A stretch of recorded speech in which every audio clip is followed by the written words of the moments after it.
Hello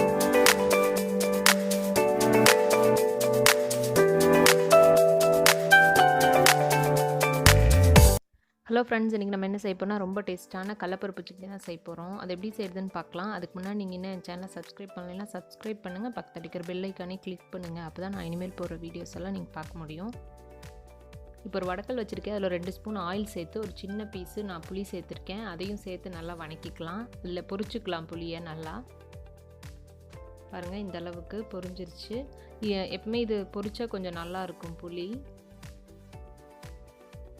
அதையும் எடுத்துக்கலாம். 2 வரமிளகா சேர்க்குறேன். உங்களுக்கு காரத்துக்கு எவ்வளோ தேவையோ அவ்வளோ வரமிளகா சேர்த்துக்கலாம். நான் இப்போ இன்றைக்கி 2 வரமிளகா போடுறேன். அதையும் ரொம்ப கருப்பாகிற அளவுக்கு வேண்டாம், லைட்டாக ஒரு ரெட்டிஷாக வர அளவுக்கு இருந்தால் போதும். பாருங்கள், போதும், அவ்வளோதான். அதையும் நம்ம எடுத்துக்கலாம். ஒரு 4 ஸ்பூன் கடலைப்பருப்பு எடுத்திருக்கேன். அதையும் இதே எண்ணெயில் போட்டு நம்ம நல்லா வறுத்து எடுத்துக்கலாம், பொன்னிறமாக வர்ற அளவுக்கு. அப்போ தான் அதோட நம்ம அரையும் குறையுமா வறுத்தா கொஞ்சம் பச்சை வாசம் அடிக்கிற மாதிரி இருக்கும். கடலைப்பருப்பு சாப்பிட்றப்ப கொஞ்சம் வறுத்துட்டோம்னா நல்லா டேஸ்ட்டாக இருக்கும். பாருங்கள், இந்த அளவுக்கு நல்லா பொரிஞ்சிருச்சு. ஒரு 1/2 ஸ்பூன் சீரகம் சேர்த்துக்கலாம். அதையும் சேர்த்து நல்லா வணக்கிக்கலாம். இப்போ அவ்வளோதான், வணங்கிடுச்சு. இப்போ ஒரு தட்டில் அதை மாற்றிக்கலாம்.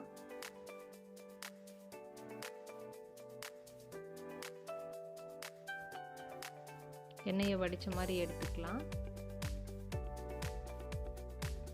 இது ஒரு மிக்ஸி ஜாருக்கு நம்ம மாற்றி ஆறின பிறகு இதை நல்லா அரைச்சிக்கலாம். தண்ணியெல்லாம் எதுவும் விட வேண்டாம், அப்படியே அரைச்சிக்கலாம்.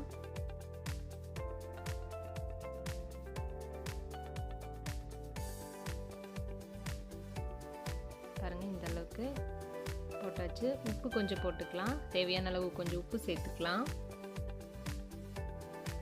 இப்போ இதை நம்ம மிக்சியில் போட்டு அரைச்சிக்கலாம். தண்ணி ஊற்றாமல் அரைக்கணும், அப்போ தான் அரைப்படும். பாருங்கள், இந்த மாதிரி அரைச்சிட்டு இது கூட நம்ம மீதி இருக்கிற பொருளையும் சேர்த்து இதில் அரைச்சிக்கலாம். ஒரு பூண்டு போட்டுக்கங்க, ஒரு பல். நம்ம பொரிச்சோல்ல அது கொஞ்சம் ட்ரையாக கெட்டியாக இருக்க மாதிரி இருக்கும் புளி. அதை நல்லா சின்ன சின்னதாக கிள்ளி போட்டுக்கலாம். அப்போ தான் சீக்கிரமாக கொஞ்சம் அரைப்படும். இல்லைன்னா கட்டியாக உள்ளே நின்றுக்கும் கட்டியாக புளி. அதனால் நம்ம பிச்சு போடுறோம். ஒரு பூண்டு, கொஞ்சம் நம்ம வறுத்த புளி போடுறோம். இப்போ தேங்காய் ஒரு 1/2 கப்பு, அதையும் சேர்த்து கொஞ்சம் தண்ணி விட்டுக்கலாம். இப்போ ஏன்னா அப்போ இருந்தால் ரொம்ப வலுவலுன்னு இருக்க மாதிரி பிடிச்சிக்கும். அதனால் நம்ம அப்போ தண்ணி சேர்க்கல. இப்போ தேவையான அளவு தண்ணி சேர்த்து க்ளோஸ் பண்ணி இப்போ அரைச்சிக்கலாம். நல்லா நைஸாக அரைச்சாச்சு. இப்போ அதே நம்ம பொரிச்சோல்ல அந்த எண்ணெயே இருக்குது, எண்ணெய் காஞ்சிட்ருக்கு. அதில் ஒரு 1/2 ஸ்பூன் கடுகு சேர்த்துக்கலாம். கடுகு நல்லா பொரியட்டும். கூட ஒரு கொத்து கருவேப்பிலை சேர்த்து தாளித்து நம்ம அந்த சட்னியில் கொட்டிடலாம்.